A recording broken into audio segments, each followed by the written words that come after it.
Pale Fire. Foreword. Pale Fire, a poem in heroic couplets of 999 lines divided into 4 cantos, was composed by John Francis Shade, born July 5, 1898, died July 21, 1959, during the last 20 days of his life at his residence in New Wye, Appalachia, USA.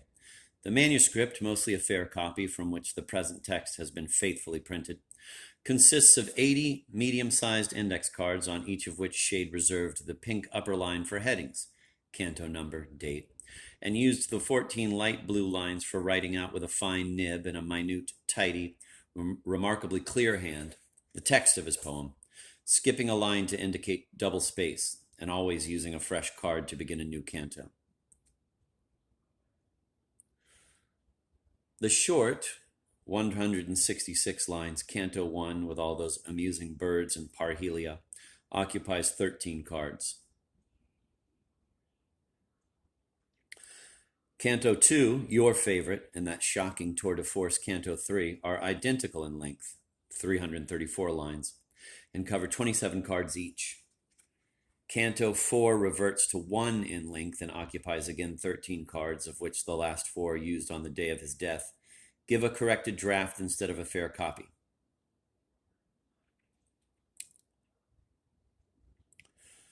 A methodical man, John Shade usually copied out his daily quota of completed lines at midnight, but even if he recopied them again later, as I suspect he sometimes did, he marked his card or cards not with the date of his final adjustments, but with that of his corrected draft or first fair copy. I mean, he preserved the date of actual creation rather than that of second or third thoughts. There is a very loud amusement park right in front of my present lodgings.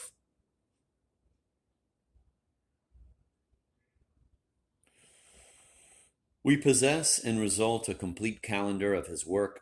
Canto 1 was begun in the small hours of July 2nd and completed on July 4th. He started the next canto on his birthday and finished it on July 11th. Another week was devoted to Canto 3. Canto 4 was begun on July 19th, and as already noted, the last third of its text, lines 949 to 999, is supplied by a corrected draft. This is extremely rough in appearance, teeming with devastating erasures and cataclysmic insertions, and does not follow the lines of the card as rigidly as the fair copy does. Actually, it turns out to be beautifully accurate when you once make the plunge and compel yourself to open your eyes in the limpid depths under its confused surface.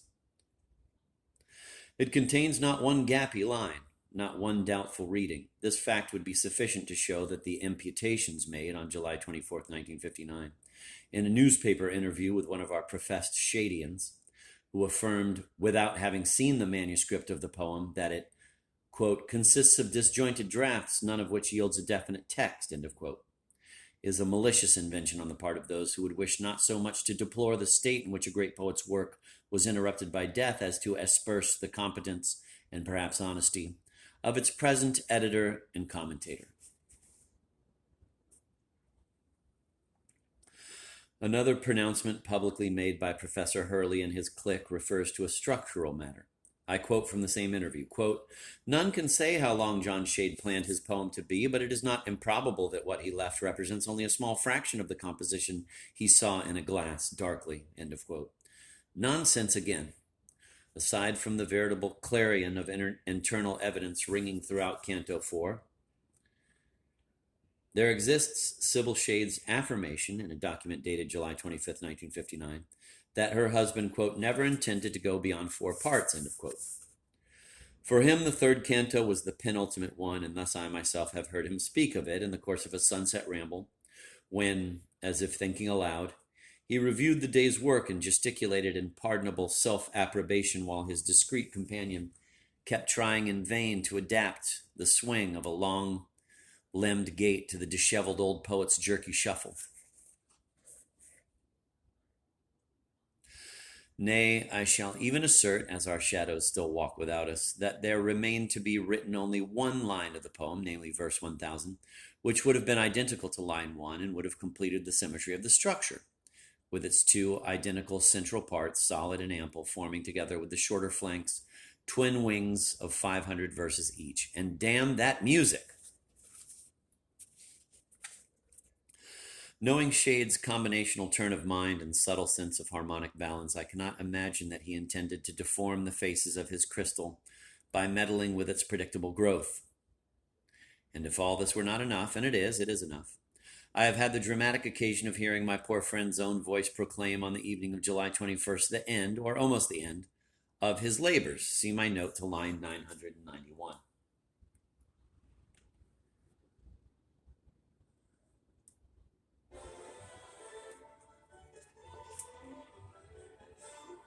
This batch of 80 cards was held by a rubber band, which I now religiously put back after examining for the last time their precious contents. Another, much thinner set of a dozen cards, clipped together and enclosed in the same manila envelope as the main batch, bears some additional couplets, running their brief and sometimes smudgy course among a chaos of first drafts. As a rule, Shade destroyed drafts the moment he ceased to need them. Well do I recall seeing him from my porch on a brilliant morning, burning a whole stack of them in the pale fire of the incinerator before which he stood with bent head like an official mourner among the wind-borne black butterflies of that backyard auto-da-fe. But he saved those 12 cards because of the unused felicities shining among the dross of used draftings. Perhaps he vaguely expected to replace certain passages in the fair copy with some of the lovely rejections in his files, or more probably a sneaking fondness for this or that vignette, suppressed out of architectonic considerations or because it had annoyed Mrs. S., urged him to put off its disposal till the time when the marble finality of the immaculate typescript would have confirmed it or made the most delightful variant seem cumbersome and impure. And perhaps, let me add in all modesty, he intended to ask my advice after reading his poem to me, as I know he planned to do.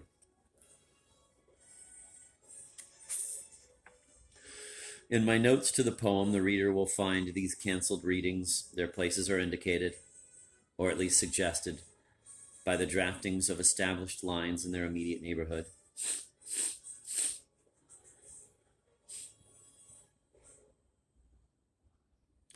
In a sense, many of them are more valuable artistically and historically than some of the best passages in the final text.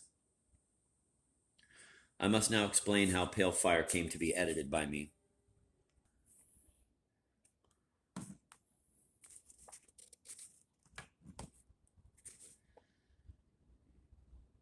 Immediately after my dear friend's death, I prevailed on his distraught widow to forelay and defeat the commercial passions and academic intrigues that were bound to come swirling around her husband's manuscript, transferred by me to a safe spot even before his body had reached the grave, by signing an agreement to the effect that he had turned over the manuscript to me, that I would have it published without delay with my commentary by a firm of my choice, that all profits, except the publisher's percentage, would accrue to her, and that on publication day the manuscript would be handed over to the Library of Congress for permanent preservation.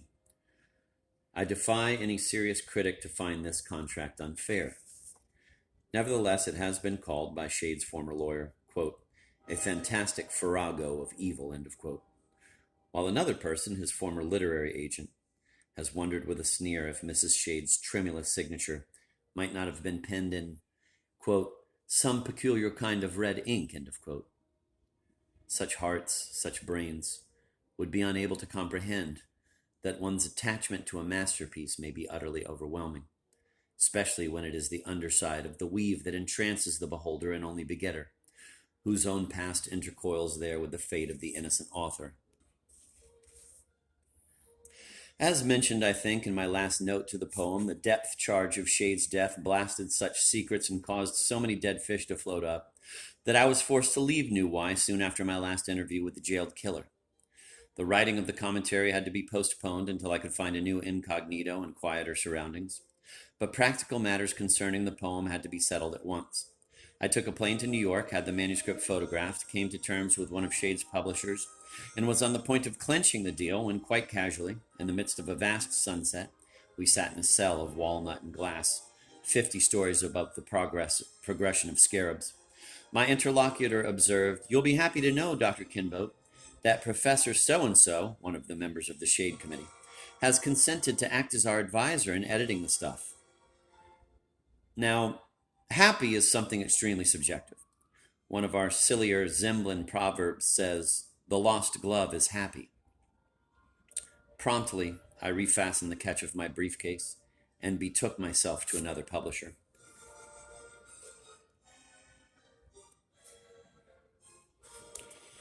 Imagine a soft, clumsy giant. Imagine a historical personage whose knowledge of money is limited to the abstract billions of a national debt. Imagine an exiled prince who is unaware of the Golconda in his cufflinks. This is to say, hyperbolically, that I am the most impractical fellow in the world. Between such a person and an old fox in the book publishing business, relations are at first touchingly carefree and chummy, with expansive banterings and all sorts of amiable tokens. I have no reason to suppose that anything will ever happen to prevent this initial relationship with good old Frank, my present publisher, from remaining a permanent fixture.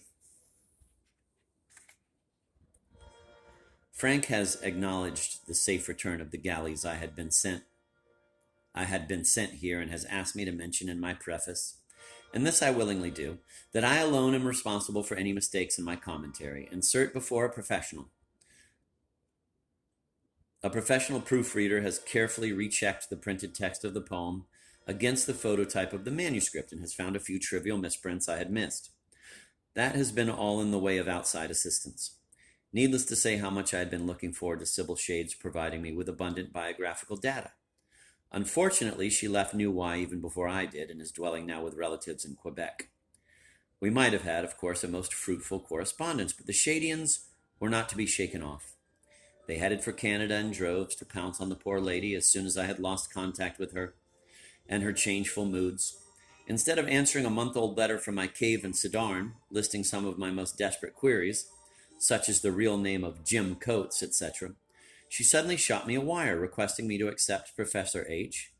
and Professor C. as co-editors of her husband's poem. How deeply this surprised and pained me. Naturally, it precluded collaboration with my friend's misguided widow. And he was a very dear friend indeed. The calendar says I had known him only for a few months, but there exist friendships which develop their own inner duration, their own eons of transparent time, independent of rotating malicious music. Never shall I forget how elated I was upon learning, as mentioned in a note my reader shall find, that the suburban house, rented for my use from Judge Goldsworth, who had gone on his sabbatical to England, into which I moved on February 5th, 1959, stood next to that of celebrated American poet, whose verses I had tried to put into Zemblin 2 decades earlier. Apart from this glamorous neighborhood, the Goldsworthian chateau, as I was soon to discover, had little to recommend it. The heating system was a farce, depending as it did on registers in the floor, wherefrom the tepid exhalations of a throbbing and groaning basement furnace were transmitted to the rooms with the faintness of a moribund's last breath. By occluding the apertures upstairs, I attempted to give more energy to the register in the living room, but its climate proved to be incurably vitiated by there being nothing between it and the Arctic regions save a sleazy front door without a vestige of vestibule, either because the house had been built in midsummer by a naive settler who could not imagine the kind of winter New Y had in store for him, or because old-time gentility required that a chance caller at the open door could satisfy himself from the threshold that nothing unseemly was going on in the parlor.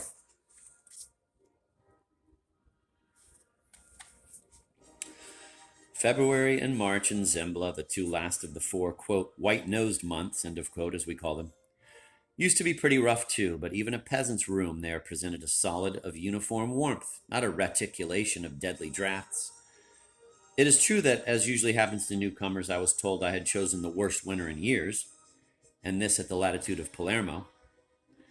On one of my first mornings there, as I was preparing to leave for college in the powerful red car I had just acquired, I noticed that Mr. and Mrs. Shade, neither of whom I had yet met socially, I was to learn later that they assumed I wished to be left alone, were having trouble with their old Packard in the slippery driveway where it emitted whines of agony, but could not extricate one tortured rear wheel out of a concave inferno of ice. John Shade busied himself clumsily with a bucket from which, with the gestures of a sower, He distributed handfuls of brown sand over the blue glaze. He wore snow boots. His vicuña collar was up, his abundant gray hair looked berimed in the sun. I knew he had been ill a few months before, and thinking to offer my neighbors a ride to the campus in my powerful machine, I hurried out toward them. A lane curving around the slight eminence on which my rented castle stood separated it from my neighbor's driveway, and I was about to cross that lane when I lost my footing and sat down on the surprisingly hard snow. My fall acted as a chemical reagent on the Shade sedan, which forthwith budged and almost ran over me as it swung into the lane with John at the wheel, strenuously grimacing and Sybil fiercely talking to him. I'm not sure either saw me. A few days later, however, namely on Monday, February 16th, I was introduced to the old poet at lunchtime in the faculty club. Quote, at last presented credentials, end of quote, as noted a little ironically in my agenda. I was invited to join him and 4 or 5 other eminent professors at his usual table under an enlarged photograph of Wordsmith College as it was, stunned and shabby on a remarkably gloomy summer day in 1903. His laconic suggestion that I, quote, try the pork, end of quote, amused me. I am a strict vegetarian and I like to cook my own meals. Consuming something that had been handled by a fellow creature was, I explained to the rubicund convives, as repulsive to me as eating any creature, and that would include, lowering my voice, the pulpous, pony-tailed girl student who served us and licked her pencil. Moreover, I had already finished the fruit brought with me in my briefcase, so I would content myself, I said, with a bottle of good college ale. My free and simple demeanor set everybody at ease. The usual questions were fired at me about eggnogs and milkshakes being or not being acceptable to one of my persuasion. Shade said that with him it was the other way around. He must make a definite effort to partake of a vegetable. Beginning a salad was to him like stepping into seawater on a chilly day, and he had always to brace himself in order to attack the fortress of an apple. I was not yet used to the rather fatiguing jesting and teasing that goes on among American intellectuals of the inbreeding academic type, and so abstained from telling John Shade, in front of all those grinning old males, how much I admired his work, lest a serious discussion of literature degenerate into mere facetiation. Instead, I asked him about one of my newly acquired students who also attended his course, a moody, delicate, rather wonderful boy, but with a resolute shake of his hoary forelock, the old poet answered that he had ceased long ago to memorize faces and names of students, and that the only person in his poetry class whom he could visualize was an extramural lady on crutches. Come, come, said Professor Hurley. Do you mean, John, you really don't have a mental or visceral picture of that stunning blonde in the black leotard who haunts Literature 202? Shade, all his wrinkles beaming, benignly tapped Hurley on the wrist to make him stop. Another tormentor inquired if it was true that I had installed 2 ping-pong tables in my basement. I asked, was it a crime? No, he said, but why 2? Is that a crime? I countered, and they all laughed. Despite a wobbly heart, see line 735, a slight limp, and a certain curious contortion in his method of progress, Shade had an inordinate liking for long walks, but the snow bothered him, and he preferred in winter to have his wife call for him after classes with the car. A few days later, as I was about to leave Parthenosis Hall, or Main Hall, or now Shade Hall, alas, I saw him waiting outside for Mrs. Shade to fetch him. I stood beside him for a minute on the steps of the pillared porch, while pulling my gloves on, finger by finger, and looking away as if waiting to review a regiment. That was a thorough job, commented the poet. He consulted his wristwatch. A snowflake settled upon it. Crystal to crystal, said Shade. I offered to take him home in my powerful Cramler. Wives, Mr. Shade, are forgetful. He cocked his shaggy head to look at the library clock. Across the bleak expanse of snow-covered turf, 2 radiant lads in colorful winter clothes passed, laughing and sliding. Shade glanced at his watch again and, with a shrug, accepted my offer. I wanted to know if he did not mind being taken the longer way, with a stop at Community Center where I wanted to buy some chocolate-coated cookies and a little caviar. He said it was fine with him. From the inside of the supermarket, through a plate glass window, I saw the old chap pop into a liquor store. When I returned with my purchases, he was back in the car, reading a tabloid newspaper which I had thought no poet would deign to touch. A comfortable Burke told me he had a flask of brandy concealed about his warmly coated person. As we turned into the driveway of his house, we saw Sybil pulling up in front of it. I got out with courteous vivacity. She said, "Since my husband does not believe in introducing people, let us do it ourselves. You are Dr. Kinbote, aren't you? And I am Sybil Shade." Then she addressed her husband, saying he might have waited in his office another minute. She had honked and called and walked all the way up, etc. I turned to go, not wishing to listen to a marital scene, but she called me back. "Have a drink with us," she said, "or rather with me, because John is forbidden to touch alcohol." I explained I could not stay long, as I was about to have a kind of little seminar at my home, followed by some table tennis, with two charming identical twins and another boy.